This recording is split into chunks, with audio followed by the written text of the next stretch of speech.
Bem-vindo a mais um Entre Amigos, o lugar onde aprendemos mais sobre o amor de Deus. Eu sou o Pitu.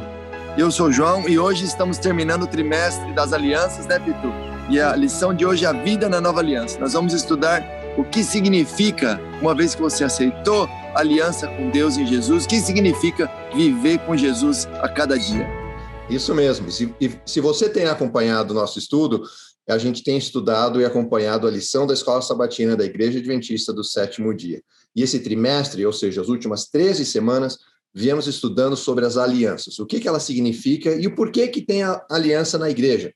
E se você quer acompanhar a gente no futuro, no trimestre que vem a gente vai começar um novo estudo. E hoje é a última, como o João falou, o último estudo sobre a aliança. E para fazer um resumo, a Bíblia veio mostrando a aliança desde o Jardim do Éden, depois com o dilúvio, com Noé, com Abraão, até o Novo Testamento, onde teve a nova aliança. O importante é salientar que as alianças não mudaram. Apesar de parecer que era uma outra aliança, sempre teve um único objetivo. O objetivo é trazer e fazer aquele relacionamento, trazer o povo de Israel mais próximo de Deus. E a salvação, porque sempre apontava para a morte de Cristo na cruz. E o interessante aqui é que a lição dessa semana começa com um resumo que eu achei fantástico, né? O estudo desse trimestre foi sobre aliança que, para simplificar, é Deus dizendo, basicamente, é assim que salvarei você do pecado. E ponto final. Só que o que acontece? Que a gente vê, né? O povo de Israel, e mesmo hoje na nossa vida, a gente tem altos e baixos. Porque a aliança é um relacionamento. Você tem que fazer a sua parte e Deus tem que fazer a sua parte. E Deus sempre fez a sua parte. A gente sempre tem um alto e baixo. A gente quer viver a nossa vida de uma maneira legal e a gente também quer seguir a Deus, porque por isso que estamos aqui, somos cristãos. E tudo aponta, né? E a aliança se cumpriu tudo na morte de Cristo na cruz. E Pitu, aqui é interessante porque aliança, né? Aqui, ó, uma aliança de casamento. A gente fala, né? Eu aceito a minha esposa, né? A fulano como minha esposa. Aí tem aquela festa maravilhosa, aí eu vou para o lua de mel feliz.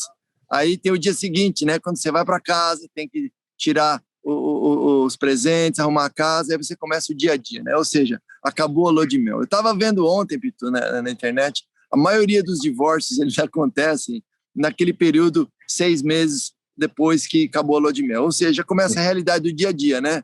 Tem que arrumar a cama todo dia, tem que se comportar, deixar a casa limpinha. E, na verdade, o que acontece? É uma adaptação, né? E um novo relacionamento. Você vivia sozinho como solteiro, agora você tem uma esposa, os dois têm backgrounds diferentes. Então, com Deus, não é diferente. Deus tem um background diferente da gente. Deus é santo, nós não somos. Então, nós temos que nos adaptar a essa nova vida, e eu acho que a dificuldade dessa lição é a gente tomar cuidado para não tratar a vida cristã como uma coisa perfeita, como uma coisa ideal. Aí, muita gente, o que acontece? A primeira vez que cai, que precisa se recuperar, precisa, entendeu, ser perdoado, a pessoa desanima e sai da fé. Então, a fé é o quê? É uma luta constante entre duas naturezas, como fala em Romanos, né? A vida no espírito e a vida na carne. E eu me lembro, quando eu me batizei, há uns 10, 15 anos atrás, a gente morava no Big Brother, lá na Riverside, não sei se você lembra. E uma das conversas que você teve comigo, que foi muito útil para mim, você falou sobre essa ideia do cristão ser uma pessoa com dupla personalidade. Eu achei fantástico isso aí que você falou. Você pode explicar para a gente um pouco mais? Claro, e eu lembro bem disso daí, João, porque eu lembro que você estava aprendendo mais sobre a igreja, aprendendo mais sobre Deus, sobre estudo, sobre a Bíblia, e eu te explicando as dificuldades de ser adventista, de ser cristão de berço. É aí que eu falei, né? Porque a gente aprende as coisas e faz certas coisas, às vezes sem saber por que estamos fazendo. E aí, para nós, o que a vida é isso, né? É o que a gente conhece e o que a gente faz. E a gente vai crescendo, a gente vai vendo o que o mundo traz. E a gente acha legal certas coisas. Pô, por que a gente não pode fazer isso, né? Por que vamos tentar fazer aquilo outro? E acaba fazendo certas atividades para trazer um certo prazer para nós escondido, e depois, no fim de semana, indo para a igreja todo bonitinho, que eu lembro sempre usava um terno e gravata e ia para a igreja. E para mim, depois, quando adulto, e conheci certas pessoas que eram até fora da igreja, eles viviam exatamente aquilo que eles diziam ser. Não tinham essa dualidade que eu comentei para você.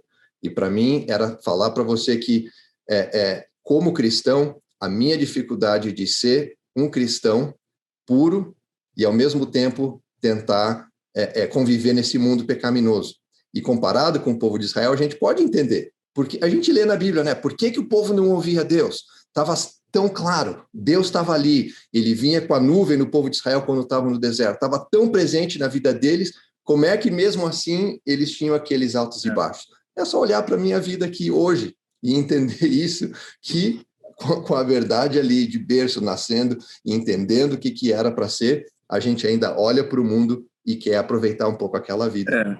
Eu acho, Vitor, que se a pessoa não tem essa consciência dessa dualidade, ele não está entendendo a natureza pecaminosa que ele foi salvo, entendeu? Porque, na verdade, todos nós, mesmo os que não cometem erros visíveis, são pecadores. A nossa natureza, ela é uma natureza afastada de Deus, né? Se você pensar quando fala vida na carne, não é só o desejo carnal, é uma vida separada de Deus, né? Então, é aquela coisa, às vezes o ladrão pega a arma, entra no carro, vai assaltar o banco, aí fura o pneu do carro, entendeu? Aí ele não tem a oportunidade de roubar o banco porque furou o pneu do carro. Mas na cabeça dele, ele já assaltou o carro. É o que Jesus fala. Se você odiou o seu irmão no seu coração, se você falou you fool, o trouxa, alguma coisa assim, eu não me lembro a tradução, você já matou ele no seu coração. A mesma coisa com o adultério, né? Então, isso me lembra, Pitu, do Salmo 51, que é o salmo que Davi escreveu depois que ele cometeu adultério com Batseba, depois que ele matou o marido de Batseba. E se você ler a história, ela é uma história assim tremenda, é uma história de uma maldade terrível que Davi fez. E o que eu acho lindo da Bíblia é que, se você olhar a genealogia de Jesus, está lá dizendo que Jesus veio de Batseba, a mulher de Urias. Quer dizer, faz questão de lembrar que Davi cometeu esse erro e que Deus o perdoou. Agora, Davi foi o homem segundo o coração de Deus.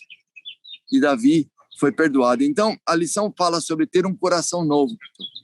E ela fala justamente sobre esse verso, Salmo 51, 10, que é onde Davi diz: cria em mim, ó Deus, um coração puro. Renova dentro de mim um espírito firme. Não me expulse da tua presença, não me retire de mim teu Espírito Santo. Então, nós temos que orar, Pito, para que Deus nos dê esse espírito firme, entendeu? Porque a gente vai cair, como Davi caiu, né? Mas a luta é que essa salvação, ela não é uma salvação, um evento, que você foi lá, se batizou, você pegou o ticket para o céu e agora você tem que estar esperando Jesus voltar, né? A dificuldade da fidelidade com Deus é fácil você ser fiel por 1 ano, por 5 anos, você ser fiel a vida toda, né? Essa é a dificuldade. Então, eu não sei se você tem alguma experiência com essa questão da renovação do coração, porque para você ser nascido na igreja, de repente isso já é uma coisa, né? Você não teve um momento, né? Tem pessoas que têm um momento, assim, eu vim para os Estados Unidos e aí eu tive essa renovação de coração. Para você, eu acho que é diferente, né? Tendo nascido na igreja. Sim, né? Com certeza, porque a gente, como eu falei, né? A gente já desde criança que a gente sabe, né? O que todo fim de semana e o estudo da lição em casa, a gente é criado dessa maneira. Então, a transformação é diferente. Eu não posso dizer... Então, talvez eu tenha mais de um momento onde eu entendi a salvação e entendi o que estava acontecendo para aceitar. E é o que a lição fala, né? Porque é o coração novo, um coração renovado. Porque Deus te faz a promessa, te dá as alianças para a gente entender, te dá a Bíblia para a gente estudar e a gente aceitar hoje, né? E a gente lendo e aceita como você falou. Ok, legal. Mas ou batismo, ou aceitação, ou entendimento de tudo isso, entendendo, ok, legal, Cristo morreu por nós, ele, né, limpou a gente do pecado, só o sangue dele pode nos salvar. E agora? O que a gente vai fazer amanhã? O que a gente vai fazer depois? Porque a gente não sabe quando vai voltar, quando Deus vai voltar, quando Jesus vai voltar. Ninguém sabe. E esse é o ponto, né? Se você soubesse, você ia ser fiel uma semana antes, né? Eu tenho muito respeito e muito carinho pelos meus irmãos católicos, né? Então eu tenho que tomar cuidado como dizer isso. Mas se você pensar no Brasil, Pitu, o que é o carnaval, Pitu? O carnaval é a última festa que você pode fazer antes da quaresma, são os 40 dias que você se purifica para a Páscoa. Então, em outras palavras, você vai fazer festa até o último segundo, porque você sabe que a partir dali você tem que... Entendeu? Então, tem muitos católicos sinceros, então eu não estou querendo criticar, entendeu? Mas a parte secular da nossa cultura brasileira absorveu isso. Então, se a gente falasse, Jesus vai voltar daqui 5 anos, vai ser daqui 4 anos e 364 dias, até ali a gente vai seguir a nossa vida. Então, o ponto da salvação ser diária e a volta de Jesus ser algo que ninguém sabe. Em Mateus 24:36 diz que nem Jesus sabia enquanto homem. Isso é um desígnio de Deus perfeito, porque você tem que ser fiel a cada dia, né? Agora, uma coisa que eu acho interessante aqui que diz na lição é o seguinte: como a gente nutrir isso aí, né? Como a gente consegue ficar nessa dualidade e se aproximar mais de Deus? Olha o que diz aqui, ó. O coração que uma vez provou o amor de Cristo continuamente clama por uma experiência mais profunda. À medida que vocês comunicarem esse amor, irão recebê-lo em porção mais rica e mais abundante. Então, a gente comunicando um para o outro, você fala, sai da sua boca, entra no seu ouvido. E você, com isso, você acaba tendo uma experiência mais rica, né? Isso me lembra de um momento, não sei se você vai lembrar. A gente estava fazendo uma caminhada no Mount Baldy, na Califórnia, eu, você e o Cabelo. E a gente chegou no topo, a gente estava super cansado, a gente estava estressado porque a gente pegou o caminho errado, com sede, a gente estava ferrado. E tinha 2 rapazes da nossa cidade, assim. Ele chegou pra gente e falou assim: rapaz, você sabe o que tá acontecendo? Tá tendo uma boa notícia que eu preciso te contar. E nós pensamos o quê? Estão dando Gatorade lá embaixo, tem alguém vem vir buscar a gente. E o rapaz falou assim: não, é Romanos 10:13. Todo aquele que clamar o nome de Deus será salvo. E eu não sei se você lembra dessa passagem, mas eu me lembrei porque realmente é isso. Você clama o nome de Deus para outra pessoa, e a outra pessoa ouve dessa história e ele é salvo. Mas, na verdade, você também é reconsagrado no processo. Que você está falando de algo que te transformou no passado. E quem ensina, aprende, né? Com certeza. Então, amigos, foi um prazer tê-los vocês aqui no estudo desse trimestre, no estudo das alianças. Se você tem curtido os nossos vídeos, curta no YouTube ou compartilhe com seus amigos. E esperamos vocês aí no próximo trimestre com uma nova lição, com novos temas aí para cada semana. Né, João? Que Deus abençoe vocês e que a gente continue firme nessa aliança com Deus. E vamos que vamos. Vamos orar, Pitu? Vamos orar. Bondoso Pai, muito obrigado por este trimestre. Muito obrigado pelo estudo da aliança e o entendimento da salvação, entendimento do teu amor por nós. Esteja com cada um de nós, esteja com cada um dos ouvintes, e essa semana, hoje e sempre, em nome de Jesus. Amém. Amém.